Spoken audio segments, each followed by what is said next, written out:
Hey everybody, welcome in the first full-length video. Today I would like to show you around my home gym.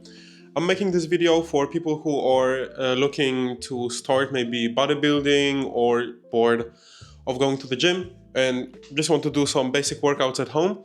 And I think what I've got going on here is actually pretty decent, and the ratio of price to performance is really great, and I genuinely believe it's hard to get any better than this for this price at least. So I would like to show you what I have, and then we'll do a workout together to show you what the gym is capable of. So let's start going around. We'll go, I guess, just from ground up. Okay, so the first thing, in my opinion at least, should be floor mat. You definitely need those. If you're looking to use some, let's say, real weight, by this I mean the metal ones, you definitely don't want to score up your wooden floor or even the tiles that you may have, because believe me, you will drop the weights at some point. I have, and these have saved my ass countless times. So definitely get those. I wouldn't recommend buying the cheapest ones. I have the cheapest ones. But if you have a little bit more money that you can spend, I would definitely go for the rubber ones. But in my opinion, the foam ones are good enough, let's say.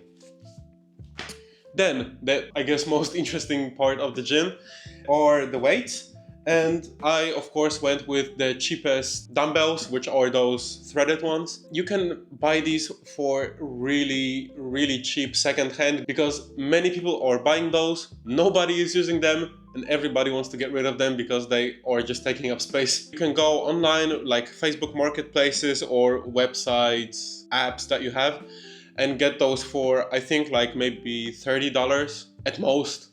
You can definitely buy this cheap. The added benefit of these is that the weights are also like relatively cheap, especially if you want to progress at a medium pace, let's say. You can buy these, let's say, each month, whatever. You will not be breaking your bank with this. Usually they come in sets of 2 dumbbells, 10 kilos each.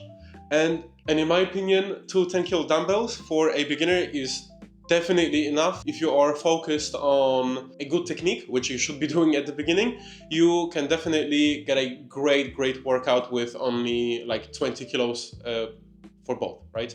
This is a great investment in my opinion. Yes, you will be looking quite funny unscrewing these nuts or whatever, but you know, you have to do something between the sets, right? Keeping on the topic of weights, then we have the barbell. The barbell is also like the cheapest one you can get. I think I paid maybe like 20 bucks for it or something like that, maybe 30. Technically like the price of the dumbbells, but you don't need it at the beginning. This is, in my opinion at least, something that's great to get after like 2-3 months of using the dumbbells probably. For this one you can buy the heavier weights, so these are like 5-kilo plates. These are a little bit more expensive, but again, it's still nothing that will hurt you financially, like really hurt you financially. And again, this is something that you can expand on slowly. You don't need to buy all of this at once. You know, all of this, I think in total maybe is like $150, and you don't need to buy all of this at once. You don't. And the great thing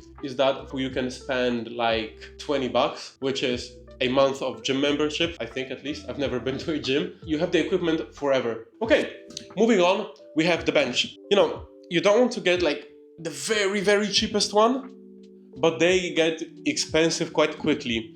So in my opinion, you should go for something definitely that you can move around, something that you can change the angle of, preferably from 180 to basically 90 degrees. This will greatly improve the amount of exercises that you can do.